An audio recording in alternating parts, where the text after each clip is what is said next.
Ya Hazreen Majlis, Assalamu alaikum wa rahmatullahi wa barakatuh. So today, inshallah, is our fifth lecture in the series that we have titled The Pursuit and Practice of Ihsan. And we started our series by talking about how we have the Ahlul Bayt alayhim as-salam as our role models. Those are our aspirations. That's where we want to reach. And knowing that we can't reach it, we can do practices at every moment in our lives which will take us closer to that. Okay? And we started talking about how we start things with good intentions, because we said that Allah tells us in the Quran that He has created death, He has created life. He tells us in Surah Mulk that to test who is Ahsanu Amala. And we said, He said Ahsanu Amala, He did not say Kasirul Amal. Right? Ahsanu Amala means the best of deeds, deeds done with ihsan. Ihsan meaning purity of intention in the first place, with kindness, with piety, with beauty, with grace. And we've been talking about what that looks like in person when we're talking about stories from the lives of the Ummah, and how we can at least practice moments of ihsan in our lives, even if we can't, obviously we are fallible human beings, so it's not like we are the same all the time. There are times when we are, we have good intentions, and even when we start things with good intentions, we said, that the idea is that when we reach the day of judgment, it is called Yawmul Hasra. Yawmul Hasra means the day of regret, the day of yearning. And on that day, everyone, people who did good deeds will be regretful that they didn't do more. People who didn't do good deeds will be regretful that why didn't they do any. Okay? And again, the idea is that when we start something, we start it with a good intention. But what happens along the way is that we go in too deep, more than we intended to. We don't take care of ourselves. We don't look at all the other people who have a right on our time, right on our attention. Then we start feeling resentful, and something that we started with Ahsanu Amala is no longer that. And yesterday we spent the whole time talking about how, the fact that we need to be very careful with our time. We cannot just say yes to everything, because when we say yes to everything, the result of that is that things that matter most are usually the ones that get left behind. Okay, so yesterday before we go there, actually, there are some questions that came up that we need to deal with. So a couple of questions were that examples of deeds done with intention, right? And I was reflecting on that this morning while I was making my husband's sandwich, which I do not every day. Sometimes I think when I talk, people think, oh, she's such a goody two shoes. No, not at all, right? I aspire to be, practice what I preach, and many of the times I fall short, just like everyone else, right? So this morning, because this was on my mind, I said, how can I make this action into an Ahsanu Amal? Right?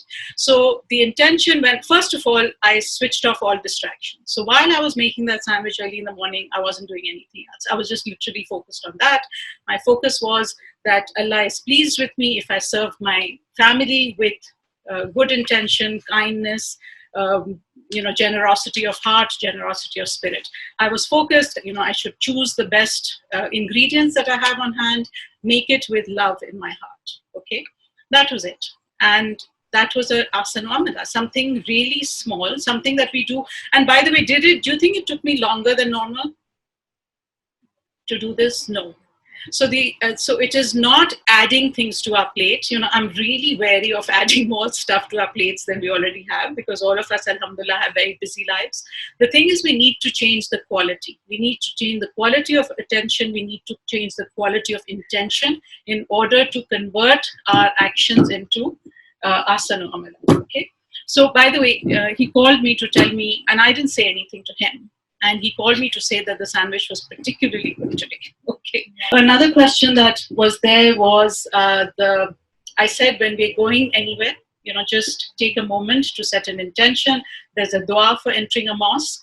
So the thing that, I generally pray, if I remember, again, it's not like I do it all the time, is again the intention why you are going into the mosque, right? You're going to learn something, to give pursa to the Ahlul Bayt.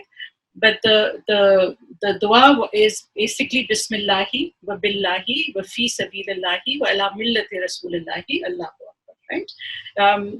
In the name of Allah, with Allah, on the path of the Prophet Sallallahu Alaihi Wasallam, and on his creed, okay, and Allahu Akbar. Now, I was looking, because somebody asked the question, I was actually looking for the reference, from our sources, and I could not find it. Doesn't mean it doesn't exist, but I didn't have too much time to look. So, it's as easy for anyone else to Google as it is for me. So please go ahead. If you find the reference, share it with others. What I did find was there's another couple of du'as entering the mosque, which are on the Academy of Islam site. Not affiliated with me, it's just I'm sharing a resource which is actually a fantastic resource. And they have these short supplication cards. And one of those cards has a thing on it which says dua for entering a mosque. So please Google it. I've given you the website address. When you actually take one step to get it for yourself, you will actually use it. If I, take the time and to share it, I know people, you won't appreciate it, right? And same with me. If somebody just gives me something in my hand, I'm not going to, because I've done nothing for it.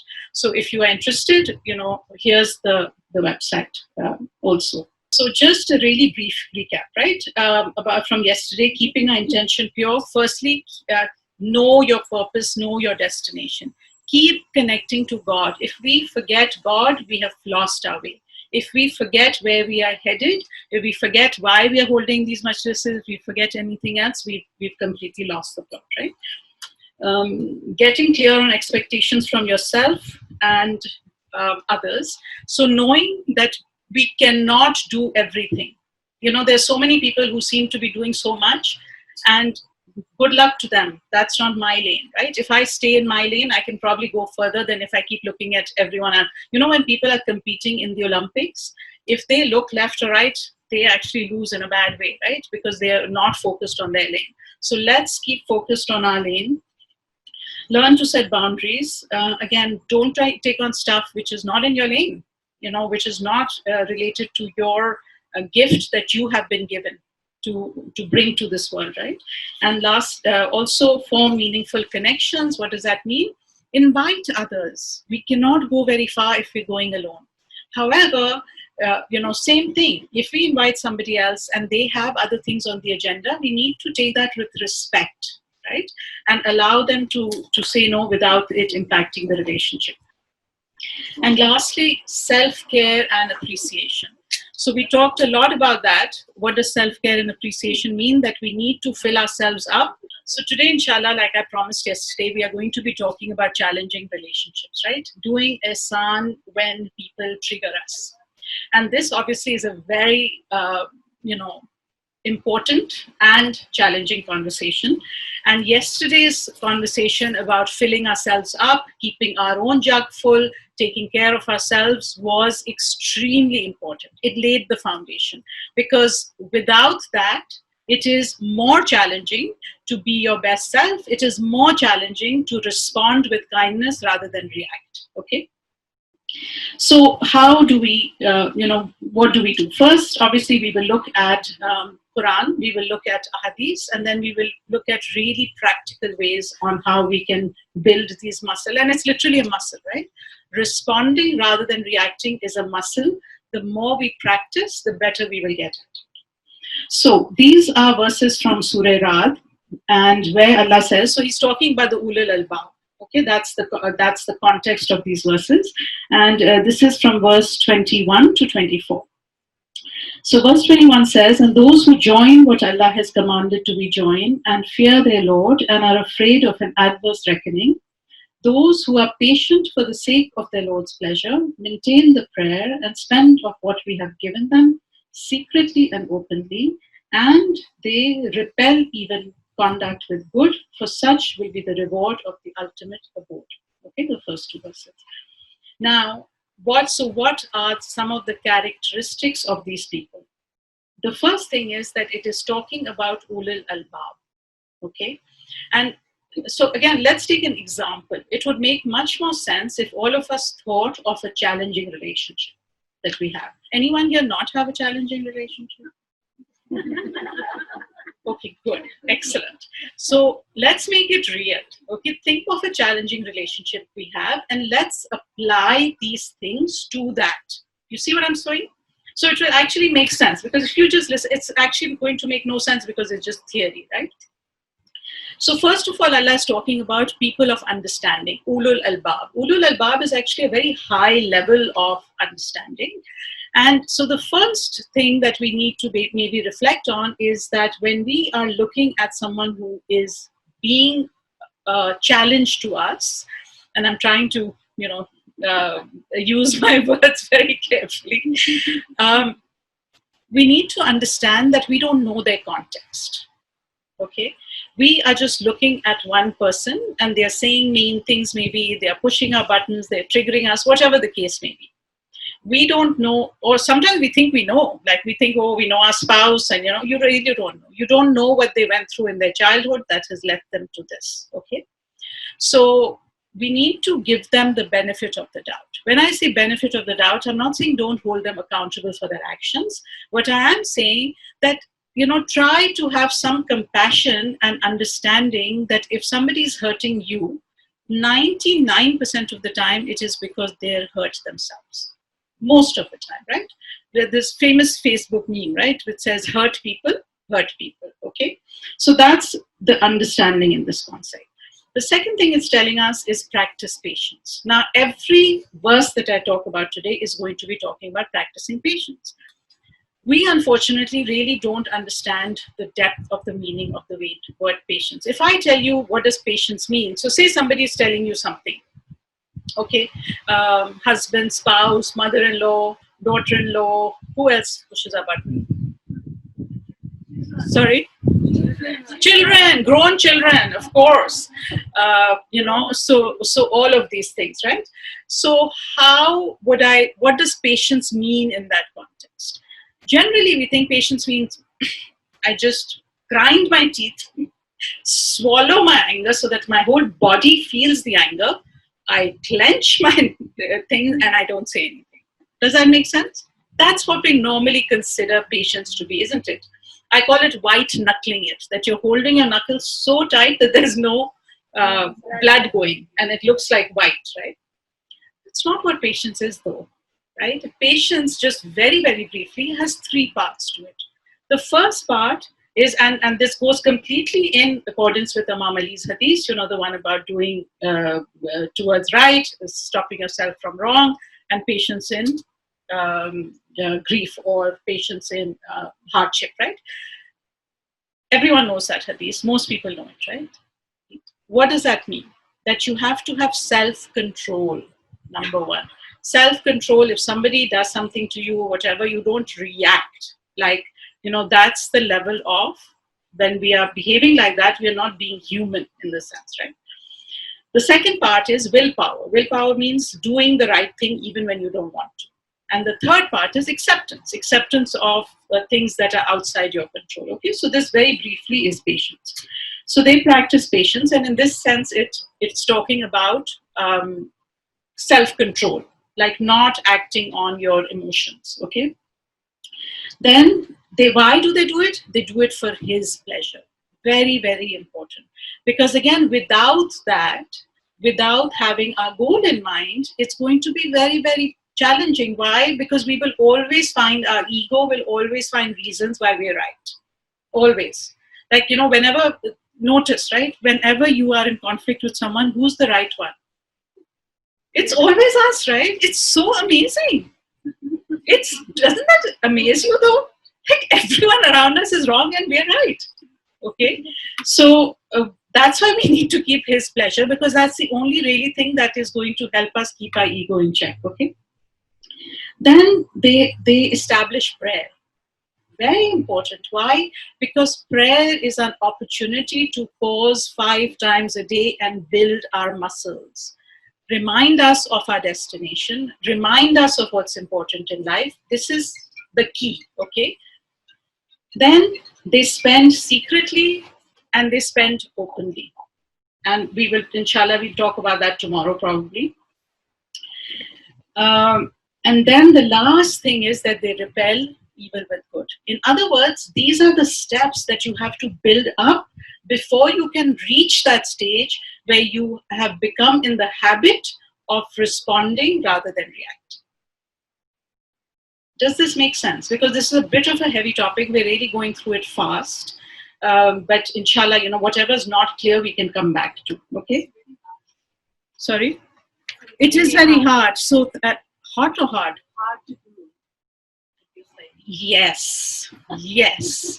And I don't know where we got this idea that life will be easy, we'll arrive in Jannah, Jannah will be easy. No, we're never told that, right? We're told strive hard. This world is like a blink of an eye. You strive hard, a little bit patience you have here, what do you get? So what is, let's see what Allah tells us, right? The gardens of Eden.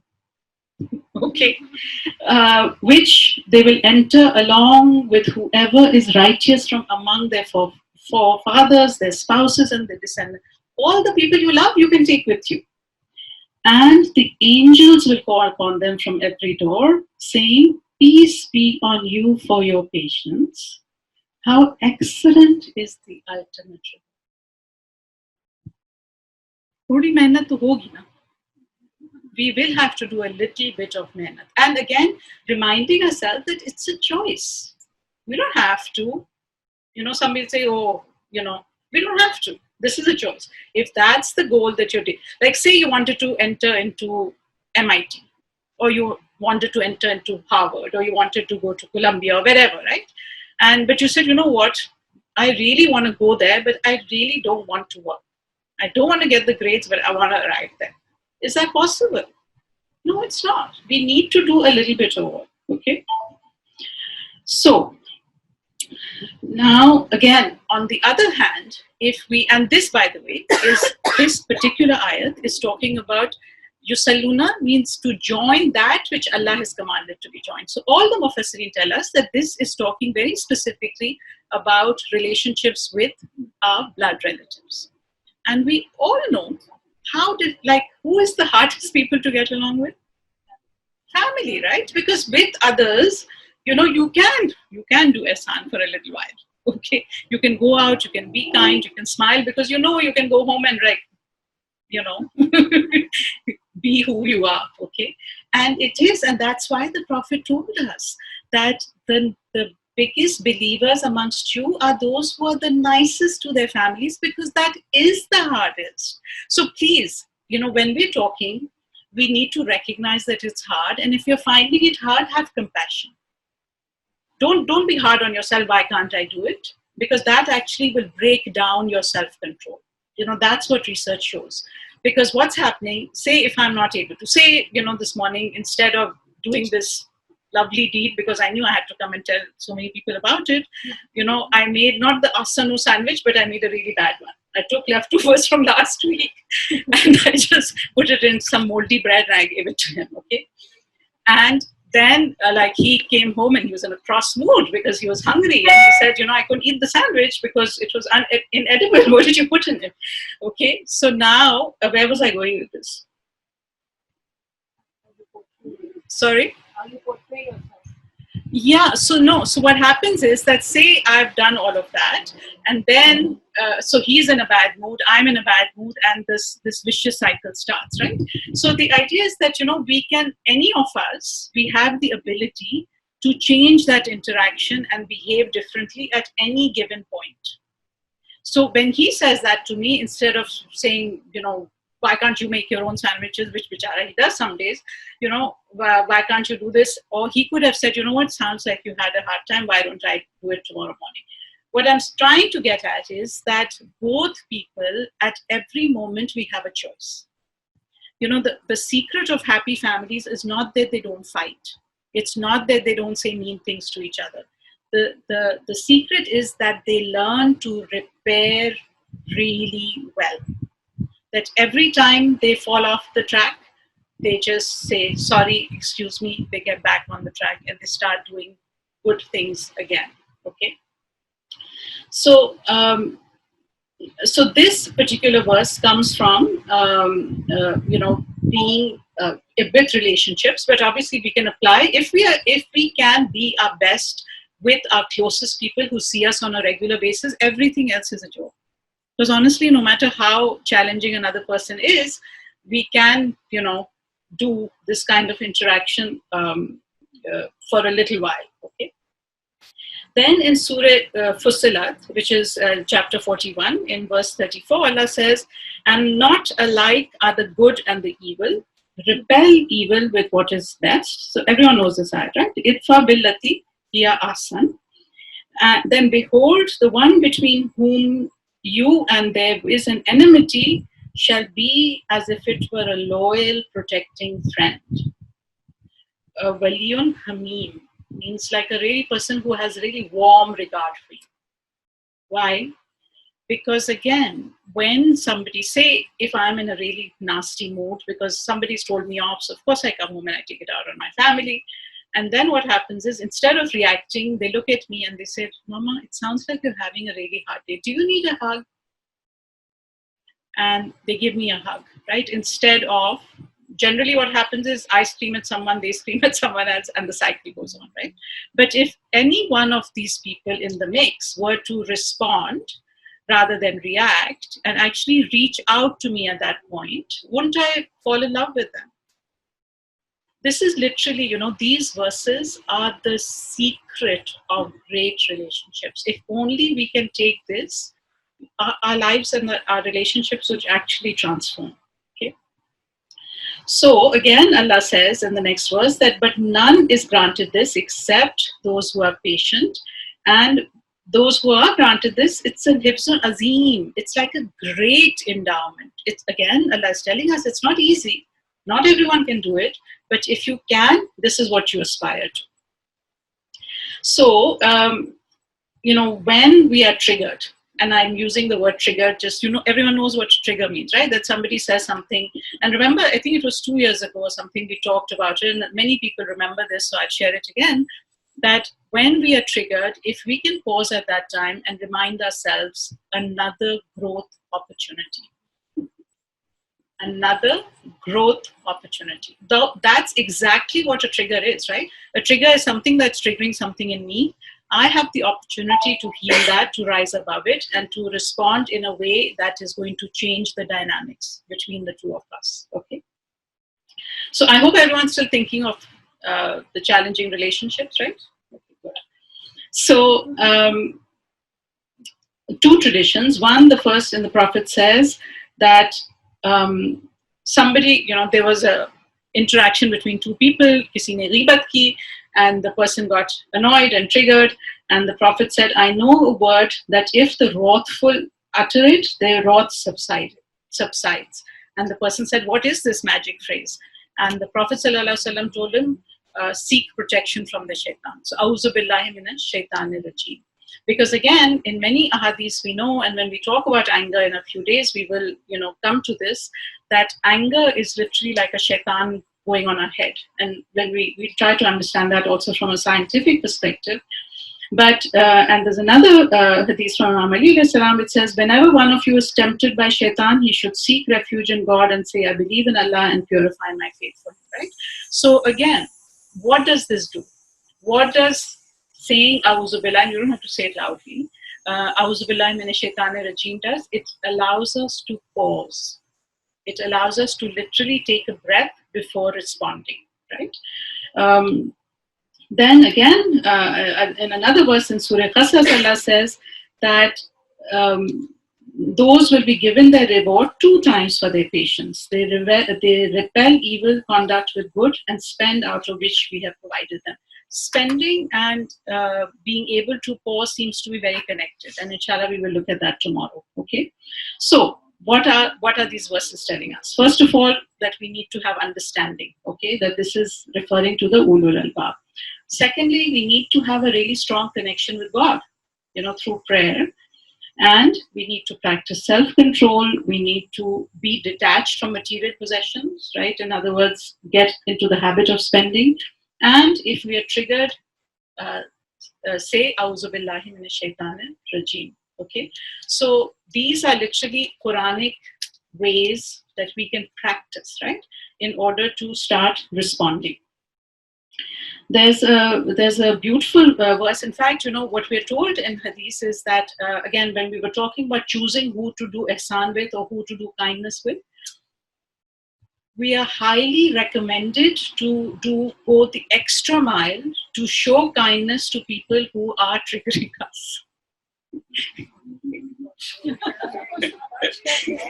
We're not supposed to punch them. I know that's what we feel like, but literally, so I'll read the hadith, right? Shall I inform you, this is from Rasulullah sallallahu alaihi wasallam, shall I inform you about the best traits of character in dunya and akhirah? Okay. First, forgive someone who has been unjust to you, number one. Number two, do good to the person who has done bad to you. And three, give to the person who has deprived you. Really. What do we do if we have one little good deed to do? We'll do it immediately to the person who's done good to us, right?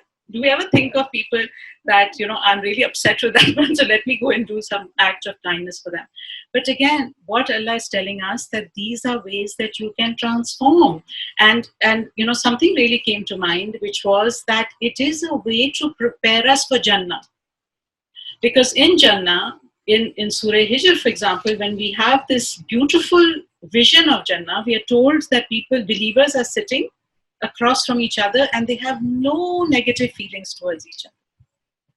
So how is that going to happen? How will we arrive in Jannah? Because, with negative feelings, we can't enter Jannah, right? We won't fit. Just like if you put somebody who has a C grade or, 61%, they won't fit in at MIT because they won't be able to survive, right? So in order to get to Jannah, we have to start doing all of this stuff from here. And this is the way we can not only transform akhirah for sure, but also this life, right? So, three things again. To forgive people who have wronged you, and we'll again talk about what forgiveness means, not today. Do good to people who have wronged you and give to people who have deprived. So that person that is triggering to you now, please take a moment to, in your head, imagine how you are going to practice one of these three things to them, okay, as a first step. Okay, so there's a beautiful story from Imam Sadiq alayhi salam, that when he was on his deathbed, when he was giving away his stuff and when he was writing his will, he made an extra effort to gift to somebody who had been publicly unkind to him. Okay, and when of course his ashab were very protective of him, they say, why are you doing? He was so nasty to you. Why are you doing this? And these are the verses that he recited. That this is his way of doing kindness to somebody who has done all of these things.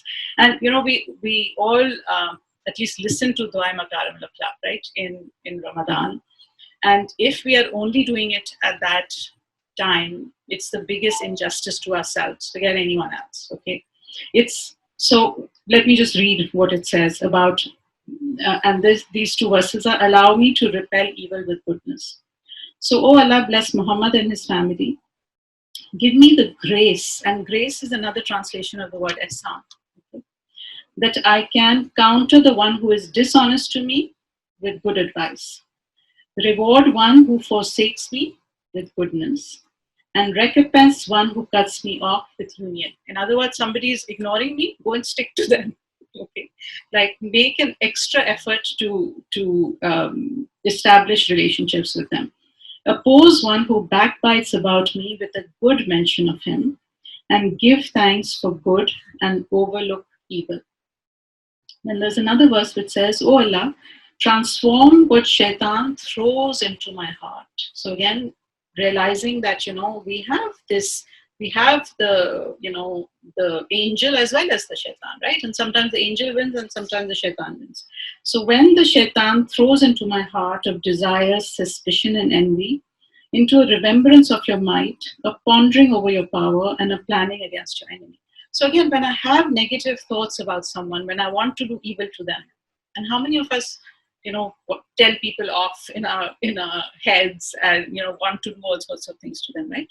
If at that point we say, A'udhu billahi minash shaitanir rajeem, and literally connect to what God has promised those who do these things, right? Who practice the goodness. So transform what the shaitan makes me utter of indecent and obscene words, reviling a good reputation, false evidence, speaking ill of an absent believer, abusing one who is present, and other similar things. In other words, all the yucky things that I do, transform them into a speech in your praise, attentiveness in glorifying you, attentiveness in glorifying you. So again, when our hearts and our minds are full of negative feelings towards the others, can we pay attention? We can't pay attention in salah, and we can't pay attention in du'as, right?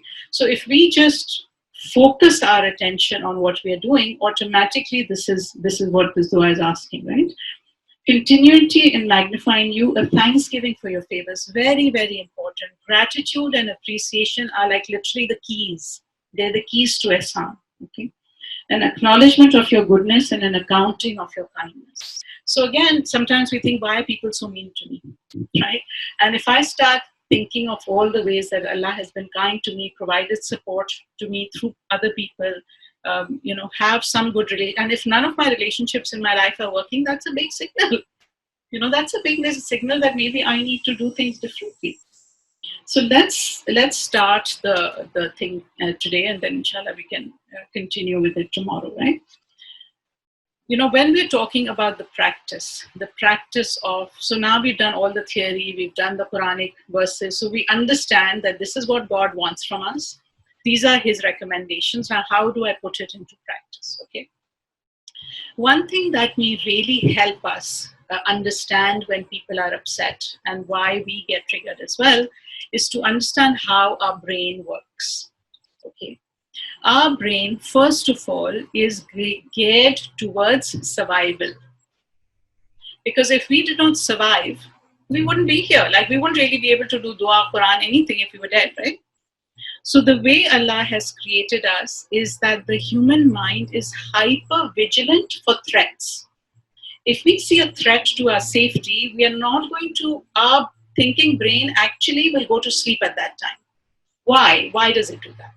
Let's take a really simple example. So imagine that I see something in this grass and it looks, I'm not sure what it is. Okay, it might be a snake or it might be a stick. What does my brain need to think in order for me to survive? Sorry?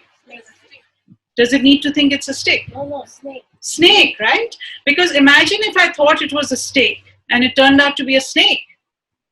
I'd be dead, right? So, but however, if I think it might be a snake and it turns out to be a stick, no big deal, right? There's no harm. This is why our brain is hyper alert to danger, hyper alert. Now, how does this work out in relationships? And this, by the way, again, if we understand this, our spousal relationships would transform. Okay. So when I am criticizing, when I am escalating, like I'm screaming, or I am telling somebody off, I'm saying, who does that? Why are you like this? When I'm doing all of these things, my spouse's brain is coding it as attack. That's how my spouse's brain is coding it, okay? So when he is being attacked, right? Or my child, for that matter, right? Or my sister, whoever, their thinking brain has been designed to do what? Go offline. Thinking brain cannot think. They have three options at that point. Fight back, fly, leave the room, or play dead. Those are the three options when you attack somebody. If a fierce animal was to come here, right, and to attack us, those would be our three options. We would not be considering who belongs to this, like who does this dog belong to? Has he been fed? Shall I get him something to eat? No. What are we thinking? Either attack it, be attacked, like fly, like leave the space, or play dead, so maybe he'll think I'm dead and he'll leave me alone. Does that make sense? Same exact thing. Now, what happens between men and women generally is that when a woman tends to in healthy relationships, I'm not talking about abusive relationships, right? In healthy relationships, women tend to escalate. So what are we trying to do? We're trying to get the attention of, it could be a child, it could be a spouse, anyone, okay? What their brain is coding it is danger, danger, so play dead. Do you know what I'm talking about? Does anyone know what I'm talking about? Right? So they have no expression, they are checked out. And what do we think? Sorry, nobody has a husband here who withdraws in conflict? Not listening, not ignoring. Okay, so we think they're ignoring. So when they're ignoring, what do? Get more angry. They get more angry. But if he was in a lab, and if there were, things hooked up, if we were to put him in an fMRI machine, and if we were to put you in an fMRI machine, what that machine would show that his physiology is far more elevated than yours. So this is called either flooding or emotional hijacking. They are so overcome with stress and emotions that they will remain silent. Why? Because otherwise they will get really angry. Does this make sense? So what seems like no reaction internally is a very strong reaction, right? That's why in Quran, what are we told? Don't raise your voices. And psychology shows today that if you start an argument on a higher pitch, it's very, very difficult to turn that argument around. If you have issues, if you start what is called the soft startup, then you have a much greater chance of having a productive conversation, right? And when you are in the middle of conflict and one person is checked out or both people are screaming, at that point, please understand that anything any of you say is not going to be productive. The best thing you can do at that point is time out. There are many women who say, but I can't. I have to have it out that very minute. Okay, how is it working for you? If it's working for you, then please continue, right? But if it's not working, then you have to do something different if you want a different result, right? Walk away. Sorry? Walk away. Exactly, walk away. Walk away, yeah. And you can come back to it later when both of you are in a calmer position, right? So what responding and reacting means is that something happens, okay? Our natural instinct is when we get into this, this emotional hijacking, this flooding, is that our reactions are attached to what has happened. So they say something, we say something. Our child, our teenager bangs the door. What do? We scream. What happens to them? They get more angry, so they'll say something rude. We will, you know what I mean, right? And the cycle goes on. The human being, however, although we have this fight and flight, we also have an akal. We have the rational mind. The rational mind means that we have the ability, which animals don't, is that if something happens, we have the ability to separate our response from the trigger. Do you know what I'm saying? So if somebody says something to me, I may continuously say, if somebody screams at me, I scream back. If someone says something nasty, I say something back, right? However, I have the ability to, somebody says something and I say, A'udhu billahi minash shaitanir rajim. I have that ability, right? So this, in that space, in the space between the time something happens and the time we respond, this is called the ability to respond. And this is actually known as the most human quality, and it is actually the last of the human freedoms. This is something that cannot be taken away. Animals do not have that. If you bite, if you hit a dog does not have the ability to say, Let me think how I'm going to respond, right? They are trained, their physiology, they are trained to respond with what is, with a reaction, okay? Sorry? So this is what we call self-control, which is part of patience, definitely. So, and let's go through the steps. So let's just take a very small example, okay? So in the morning you are rushing and your child drops milk, okay? Your instinct reaction is, how can you be so stupid? I've told you so many times, right? But you've just come home from a majlis and you practice pausing. So if you do the first thing, what is likely to happen? Have they learned anything? No. The milk is dropped. So now you have dropped milk and an angry child. Okay? They're going to go to school. They may bully somebody else. They're not going to have a good day. You're going to feel guilty. Nothing is going to go well that day. Okay? Same situation. You're rushing for work, for school, inshallah, someday soon. And then they drop the milk and you pause. You look at this child. You remind yourself that, you know what, they're learning. They are young, they're trying, they're clumsy, and you get in touch with your conscience, you get in touch with your choice, you get in touch with all of this, and you say, okay, let's clean up the milk. What's the difference?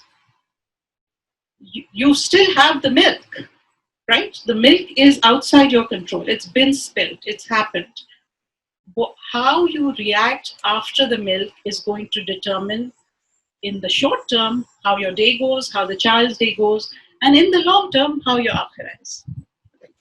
Right? In the medium term, your own well-being, our own personal emotional health, mental health, and in the long term, it's literally like that. Okay. So in that pause, Allah has given us some gifts. He has given us some abilities. He has not left us and say, okay, just do this. Practice patience. It's not like that, right? So first of all, He has given us the gift of self-awareness. Self-awareness means what? That when I'm actually listening to a majlis and they're talking about it, I'm like, yeah, I do that sometimes. Sometimes what we do is when we're listening to the member, we say, I know somebody who does that. Right? How is that useful? Not useful at all, right? We all know people who could use stuff, okay? And it's not going to help us. So I have self-awareness. I recognize that this is my trigger. Then I remind myself I have the ability to choose. I can actually not react how I always do. I remember the ayat. I remember that I have guidance, that Allah has told me, repel bad conduct with good. Okay? I have a conscience. This is my inner GPS. It goes with me all the time. When I do good things, it rewards me by feeling good.